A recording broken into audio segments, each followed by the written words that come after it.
Astaghfirullah.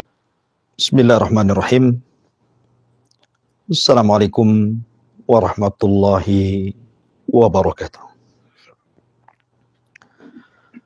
Alhamdulillah wassalatu wassalamu ala Rasulillah wa ala alihi wa sahbihi wa mawalah wa la hawla wa la quwata illa billahi wa ba'du. Qala Allahu azza wa jalla ya ayyuhalladzina amanu taqullaha haqqa tuqatih wa la tamutunna illa wa antum muslimun, amma ba'du. Ma'asyiral muslimin wal muslimat, para pendengar dan juga para pemirsa di manapun Anda berada. Alhamdulillah, di siang hari ini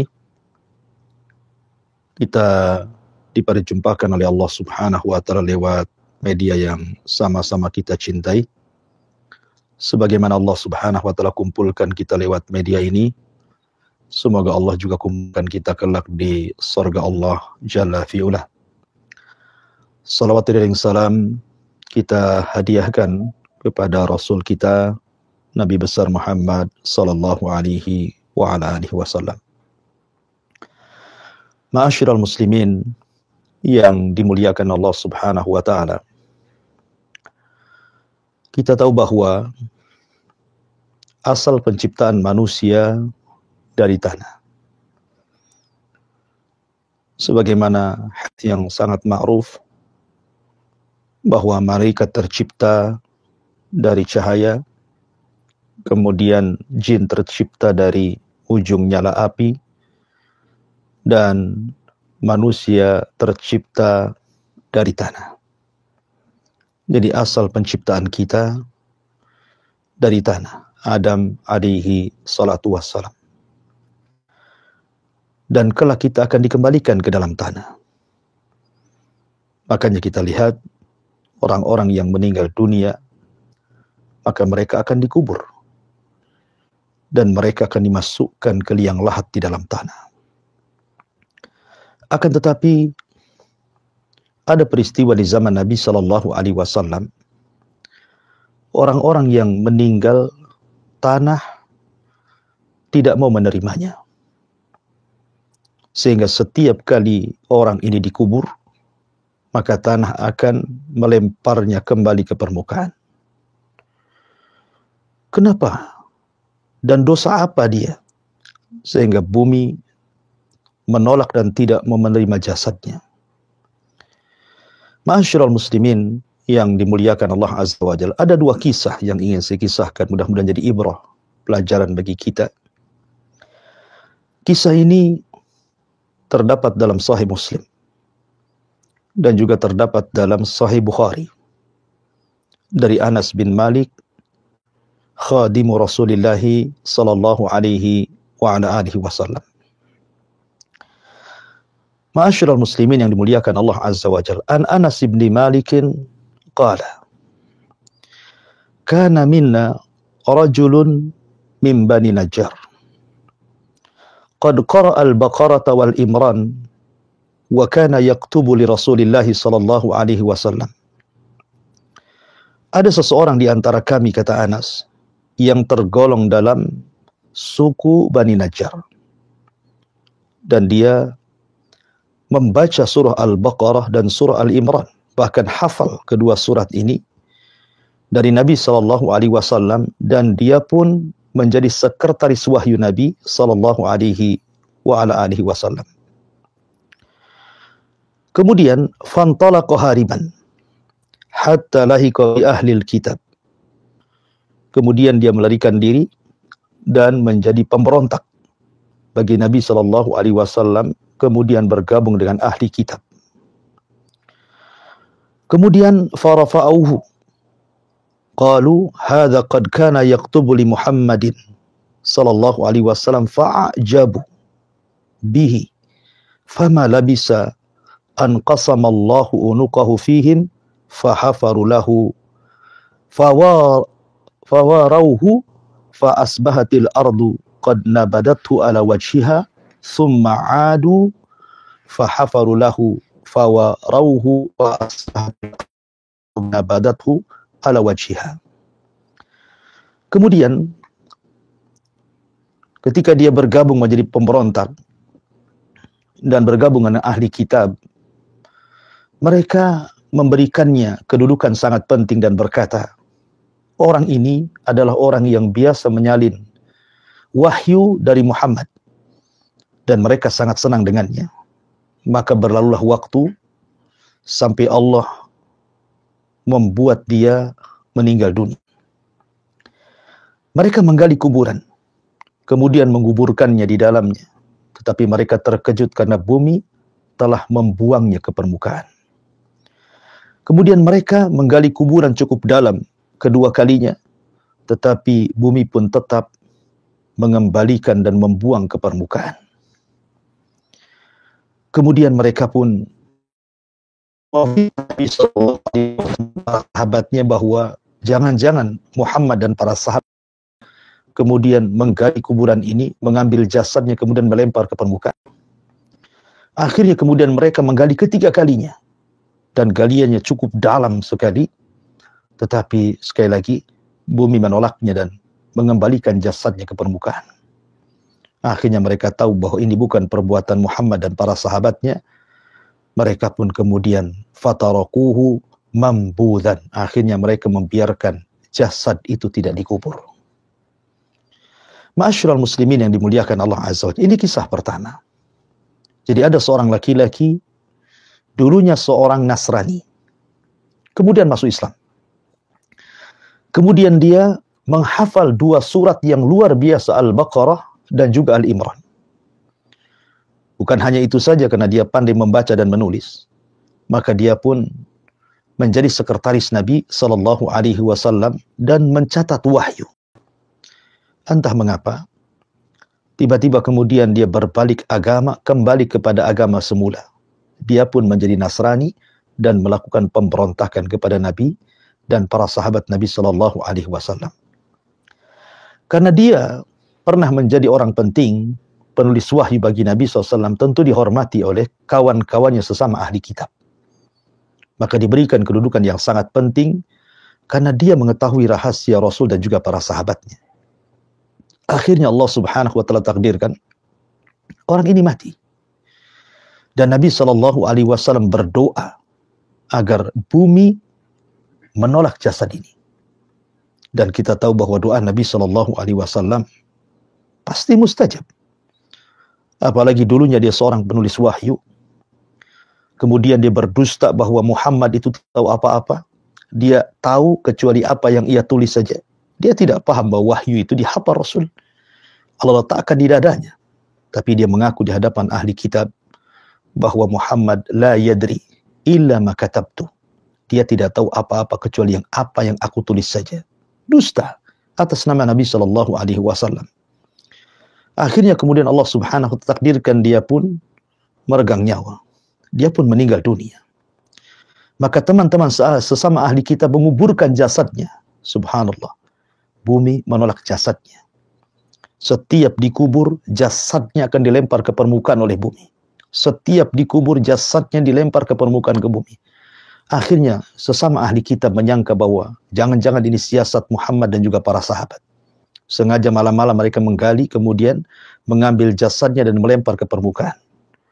Akhirnya ketiga kalinya mereka menggali kuburan cukup dalam, supaya jangan sampai ada satupun yang mampu menggalinya. Akhirnya kemudian dibuatlah lubang yang sangat dalam sekali, kemudian dimasukkan jasad itu ke situ, kemudian mereka jaga, tengah malam tiba-tiba jasad itu sudah berada di atas bumi. Dan mereka mengetahui bahwa ini bukan perbuatan Rasul, bukan perbuatan sahabat Nabi Sallallahu Alaihi Wasallam, tetapi ini adalah balasan dari Allah Subhanahu Wa Taala, al-jaza min jinsil amal. Bahwa setiap balasan itu disesuaikan dengan amalannya. Karena dia pertama sudah murtad, yang kedua berdusta atas nama Nabi Sallallahu Alaihi Wasallam. Ini kisah yang pertama.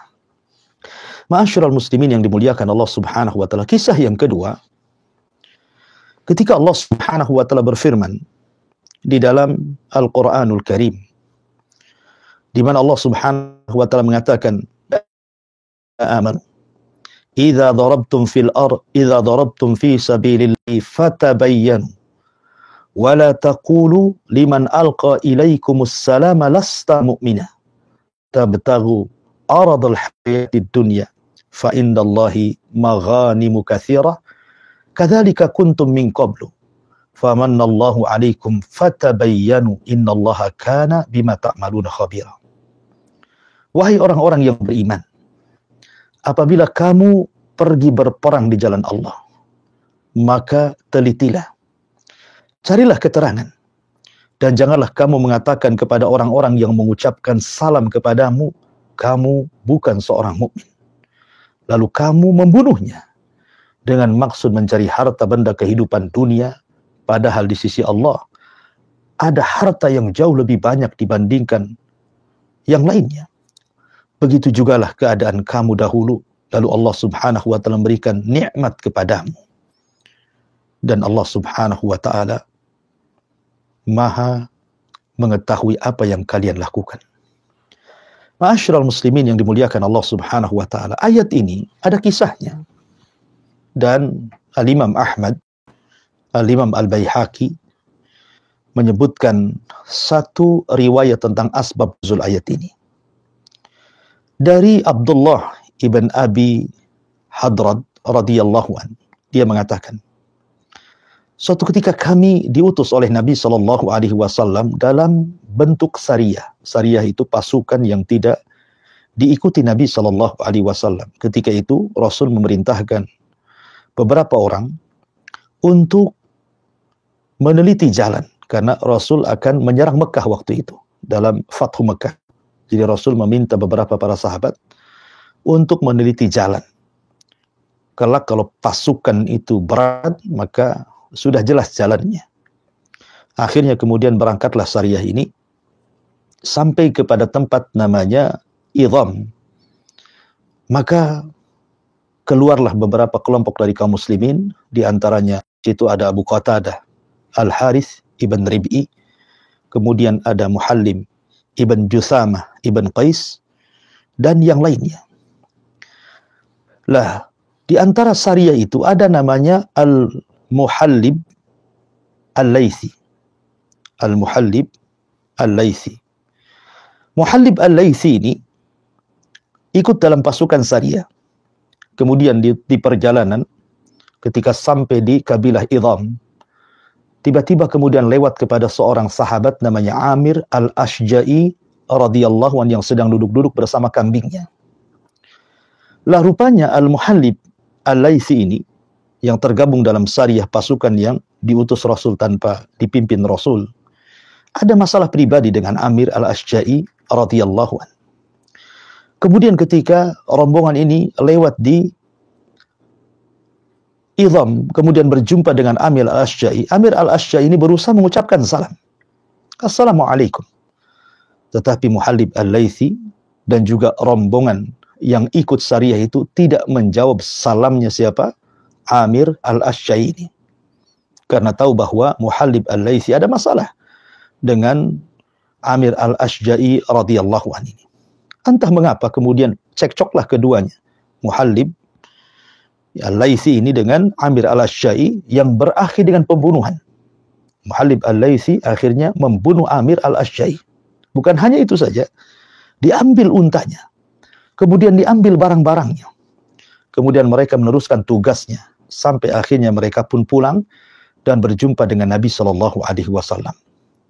Rupanya Nabi SAW mengetahui peristiwa ini. Kemudian Nabi SAW menanyakan kepada Muhallib Al-Laythi, betulkah engkau membunuh Amir Al-Ashja'i?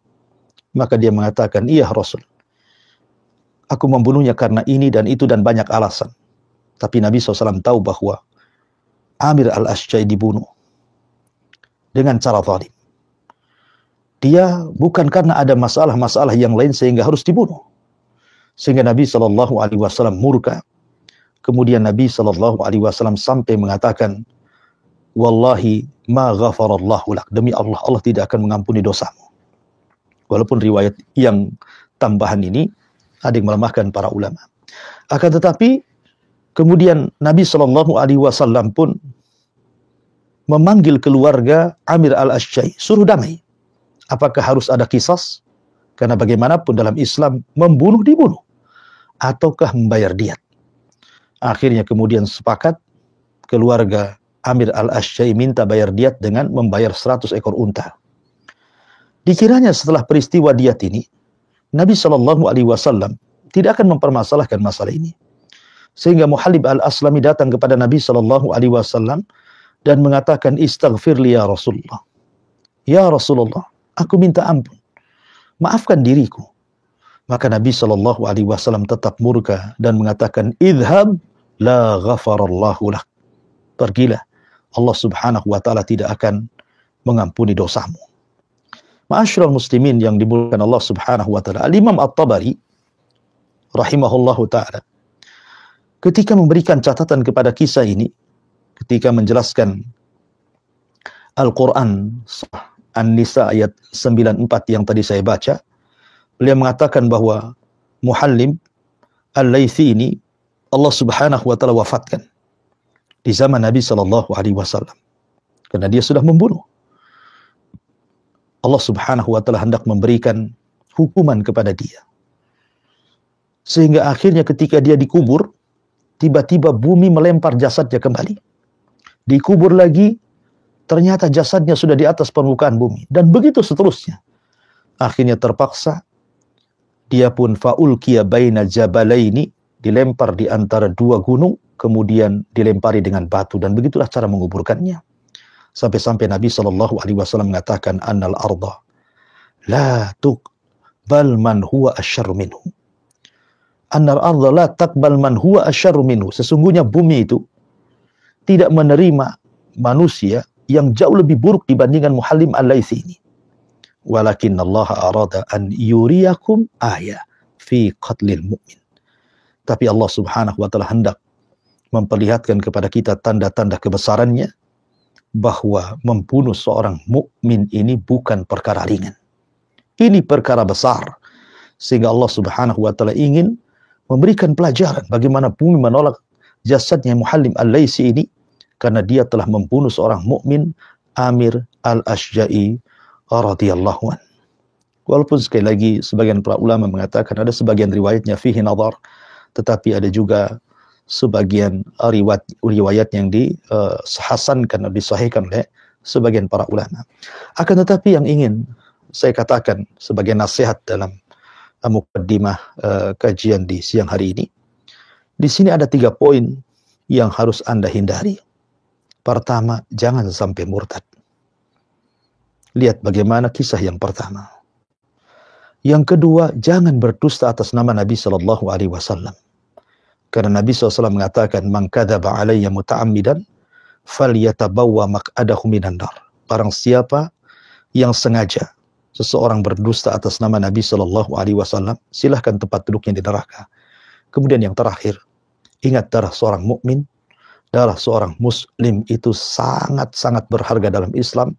Karena bagaimanapun darah seorang muslim lebih berharga dibandingkan dunia dan isinya. Kalau seandainya ada orang yang menghancurkan Ka'bah sekeping demi sekeping, jauh lebih berharga nyawa seorang mukmin daripada hancurnya Ka'bah yang kita tahu semuanya merupakan kiblat kaum muslimin.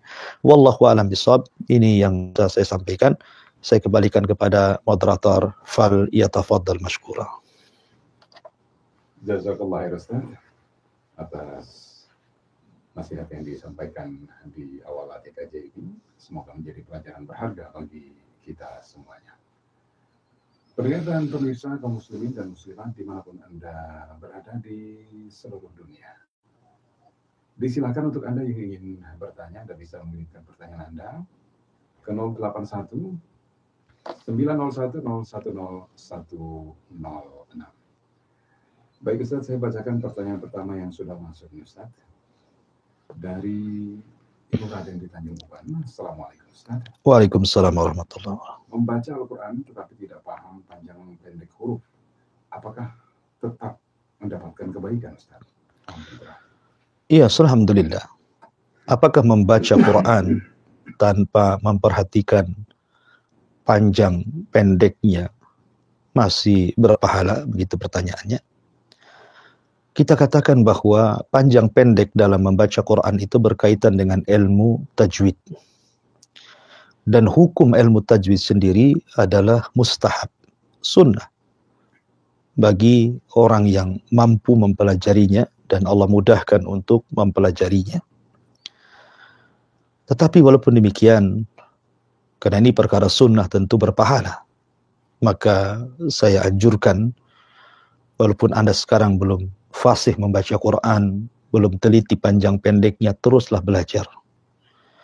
Karena Nabi SAW membedakan antara orang yang mahir membaca Quran, yang mampu membaca dengan tahsin dan tajwidnya, dengan orang yang mungkin bacaannya masih tertatih-tatih, masih belajar panjang pendeknya, makhrajnya dan begitu seterusnya. Nabi SAW bersabda, "Al-mahiru bil Quran ma'a safaratil kiramil barara, walladhi yatata'ta'u fihi kana lahu ajran." Kata Nabi SAW, orang yang mahir membaca Quran, baik tajwidnya, baik tahsinnya, makharijul hurufnya bagus, maka mereka bersama para malaikat yang safar ke sana kemari dalam rangka mencari kebaikan, mendoakan kebaikan, mendoakan ampun dari dosa-dosa kita.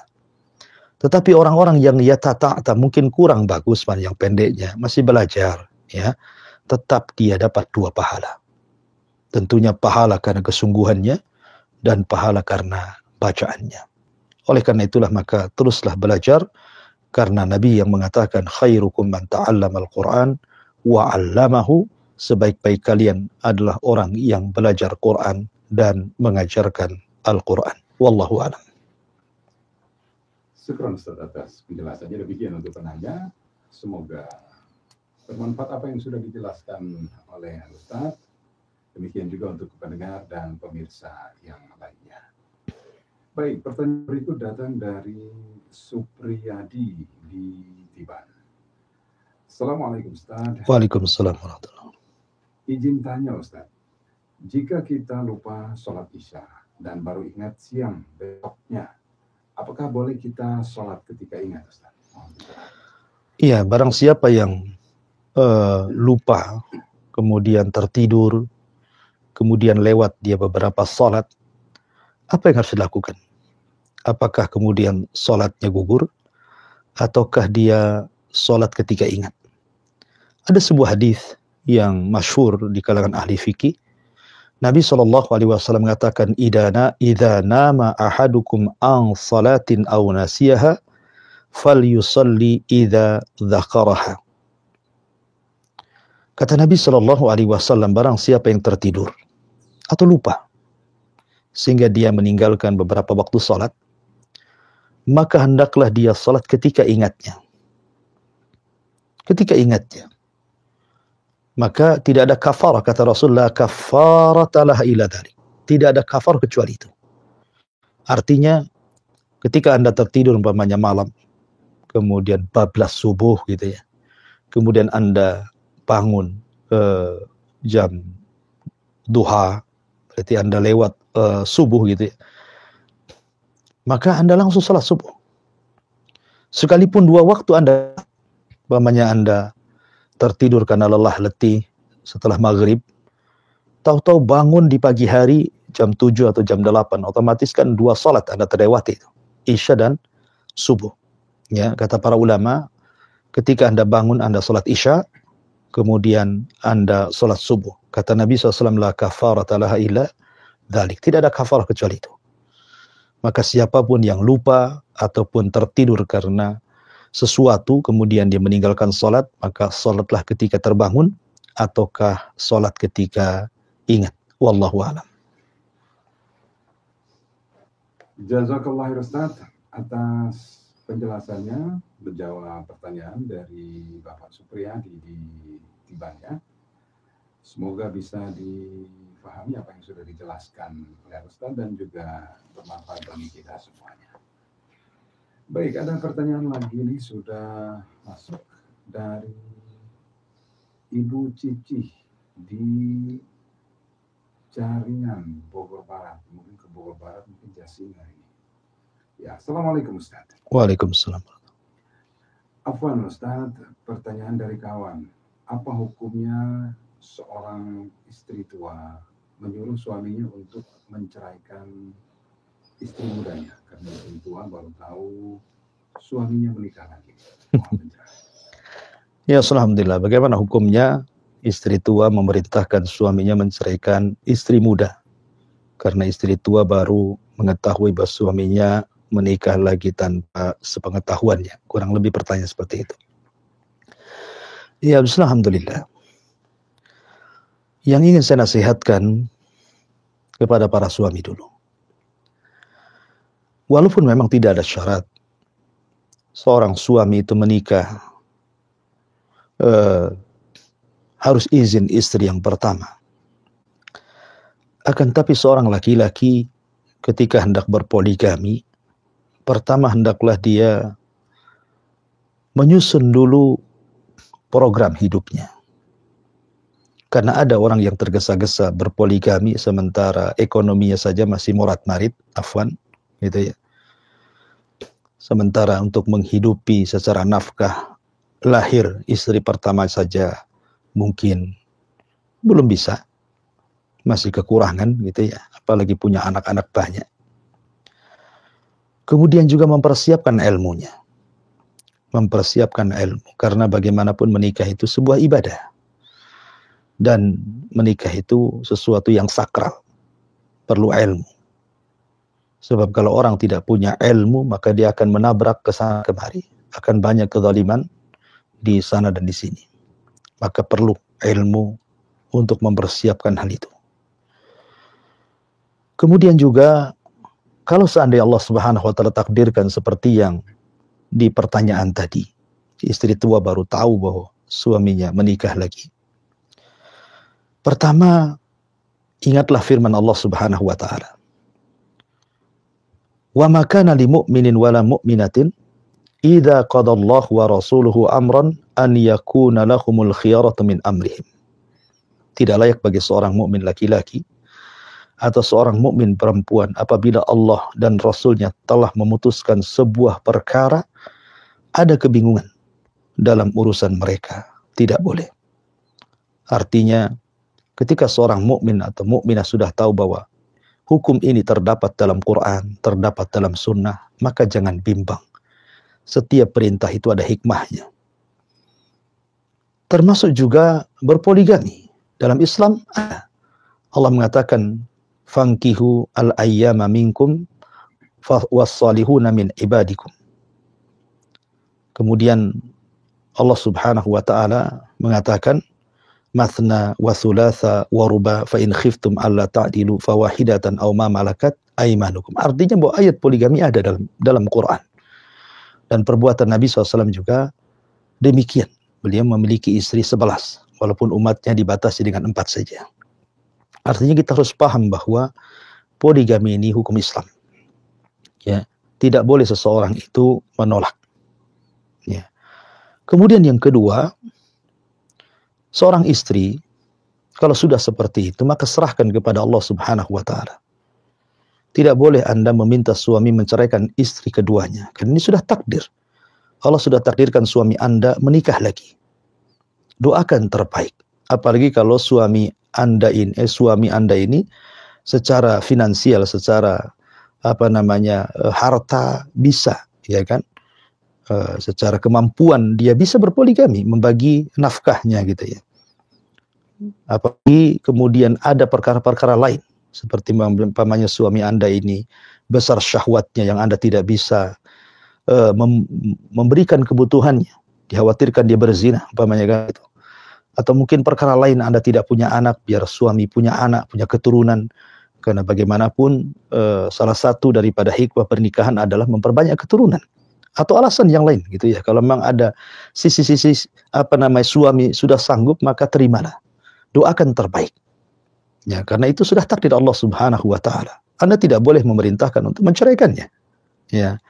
Tetapi kalau seandainya umpamanya nih, Anda ini anak banyak, kemudian ekonomi juga morat-marit gitu ya, untuk menghidupi Anda dan anak-anak saja pontang-panting ke sana kemari gitu ya. Tiba-tiba kemudian suami menikah lagi, ya. Maka tidak mengapa kalau seandainya Anda ngomong sama suami gitu, kondisi kita aja seperti ini, kemudian engkau menikah lagi, apa tidak memadaratkan? Ya, memadaratkan kami dan keluarga gitu ya. Tapi kalau seandainya Anda menghadapi dengan pasrah, itu lebih baik.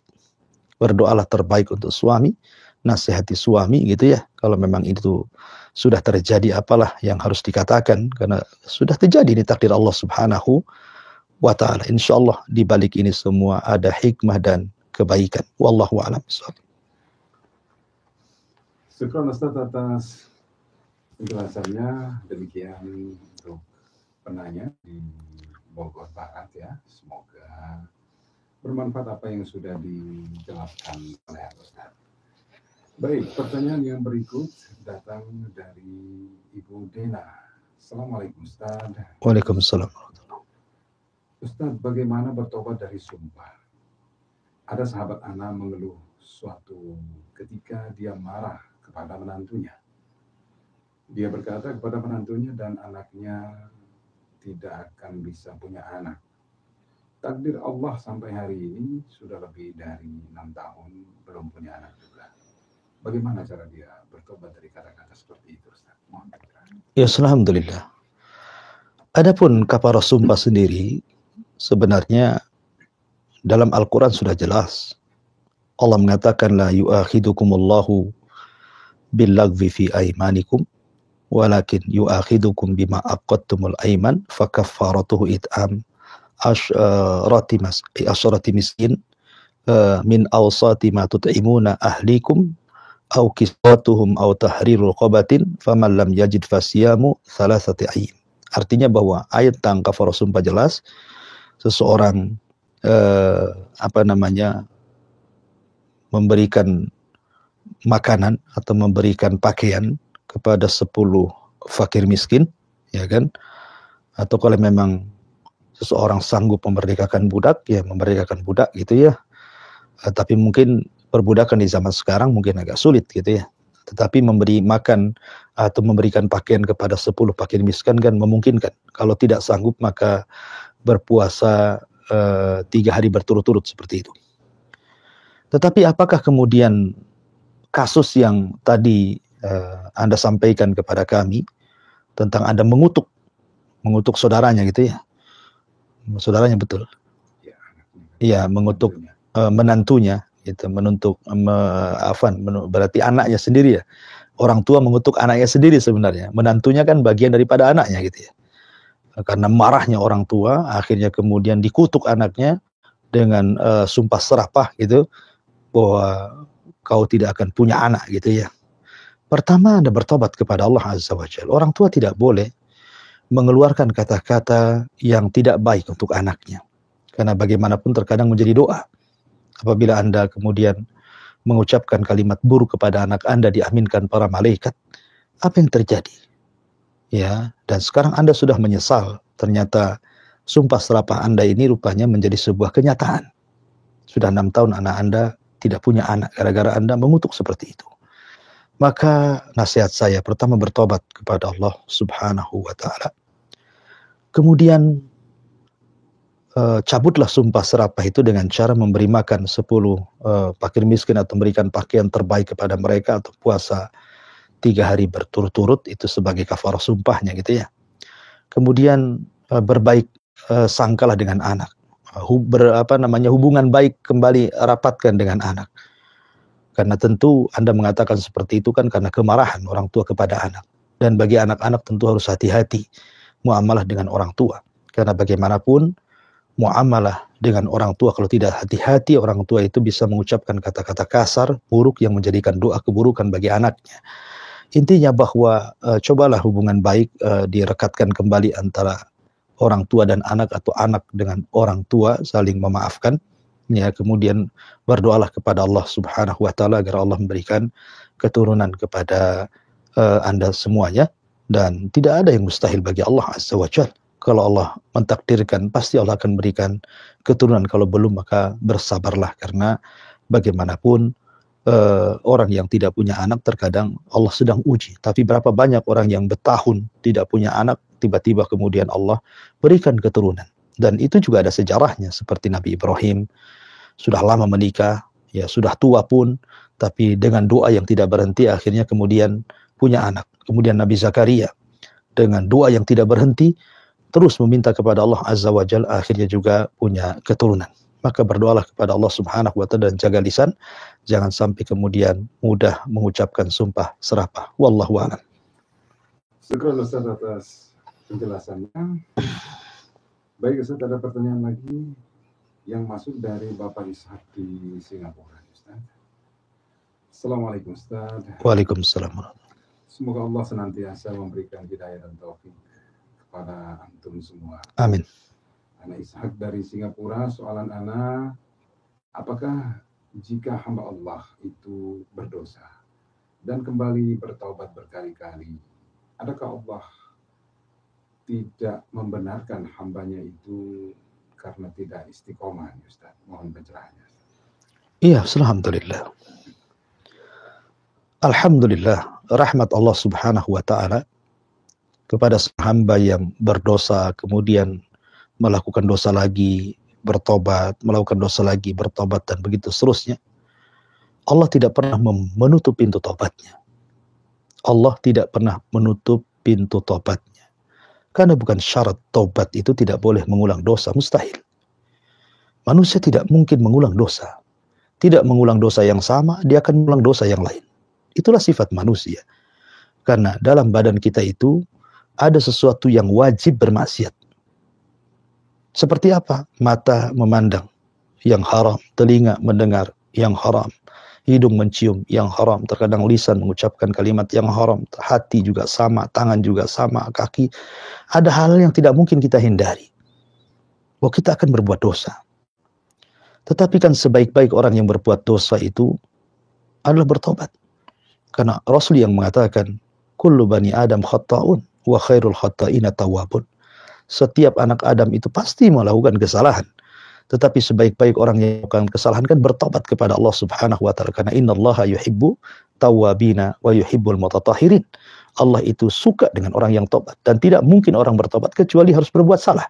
Sebab kalau seandainya Allah takdirkan semua manusia ini tidak ada yang berbuat dosa, pasti Allah akan binasakan semua orang tersebut dan Allah akan ganti dengan kaum yang berdosa kemudian bertobat kepada Allah Subhanahu wa Ta'ala, karena Allah suka dengan orang-orang yang bertobat. Dan manusia tidak lepas dari kesalahan. Tetapi yang jelas bahwa berusahalah setiap Anda berbuat dosa. Kalau itu dosa kecil, Anda langsung istighfar.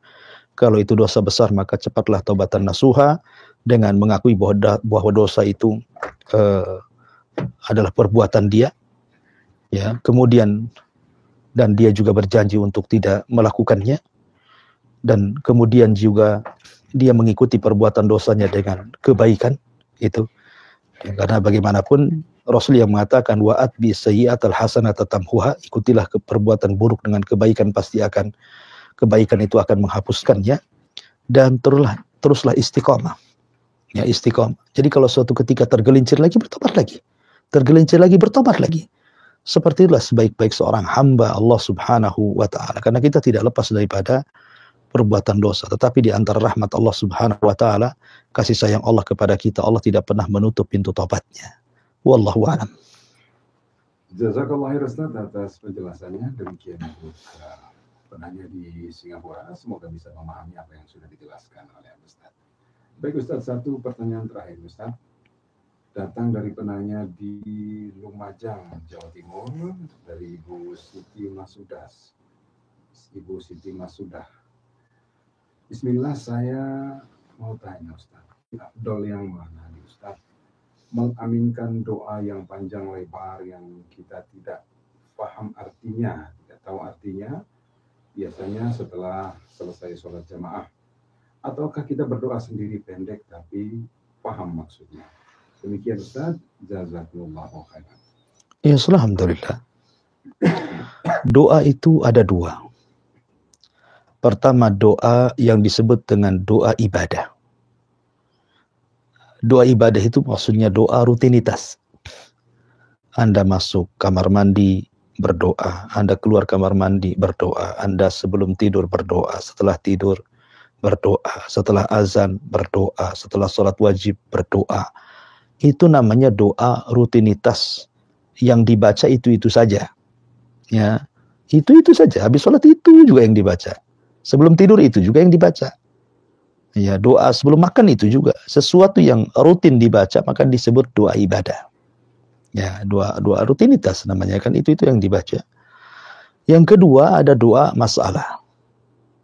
Doa masalah ini doa kalau Anda ada masalah dengan keluarga, ekonomi, tetangga, anak-anak, orang tua, masalah dunia ya yang Anda hadapi gitu ya. Maka barulah Anda angkat kedua tangan, berdoa kepada Allah Subhanahu wa taala, kemudian meminta kepada Allah Azza wa Jalla agar diselesaikan urusannya. Ingat, Allah yang mendatangkan masalah, Allah yang akan menghilangkan masalah. Jangan meminta menghilangkan masalah kepada selain Allah. Karena yang membuat masalah itu Allah. Idza sa'alta fas'alillah. Kalau minta langsung kepada Allah.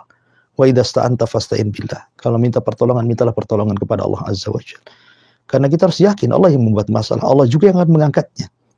Karena Allah ketika mengirim sebuah masalah dalam bentuk musibah kepada kita, itu macam-macam. Terkadang Allah hendak mengangkat derajat kita, terkadang Allah hendak menguji kita, terkadang Allah Subhanahu wa taala hendak mengadab kita, wallahu a'lam. Ya, mana satu? Tetapi yang jelas bahwa setiap permasalahan itu pasti ada rentetan dengan ujian dari Allah Subhanahu wa taala, dan mintalah supaya Allah menyegerakan mengangkat masalah yang ada pada diri kita. Jadi kita lihat doa mana yang Anda maksud. Kalau Anda maksud adalah doa ibadah gitu kan, ya memang walaupun panjang harus dibaca, walaupun Anda tidak paham artinya pun harus dibaca. Ya, seseorang yang tidak paham artinya, seumpamanya habis sholat wajib kan di situ ada doa setelah sholat wajib. Anda tidak paham, tetap harus dibaca gitu walaupun tidak paham. Seperti Anda dalam sholat gitu kan, Anda tidak paham arti Fatihah, tetap wajib dibaca. Namanya doa rutinitas gitu. Tapi sebaiknya Anda pelajari artinya, Anda pelajari tafsirnya supaya paham gitu kan. Tetapi doa masalah kan sudah jelas. Memang Anda lagi terkena masalah, pasti Anda tahu masalah Anda. Dan doa masalah kan tidak harus berbahasa Arab. Ya, tapi kalau doa yang sifatnya ibadah, maka ada hal-hal yang tidak boleh diganti doa itu dengan bahasa Indonesia. Seperti membaca dalam sholat. Tidak bisa sholat diganti dengan bahasa Indonesia. Ya, memang sholat harus berbahasa Arab, ya harus dihafal doa-doa dalam sholat gitu ya. Karena itu bentuknya doa ibadah. Dan semua ibadah itu tersimpan doa ibadah. Semua ibadah, mau puasa, zakat, haji, semua doa, semua ibadah tersimpan doa ibadah. Maksudnya apa? Karena setiap ibadah itu ada doa di situ. Minimalnya diterima. Itu minimalnya ya. Ibadah.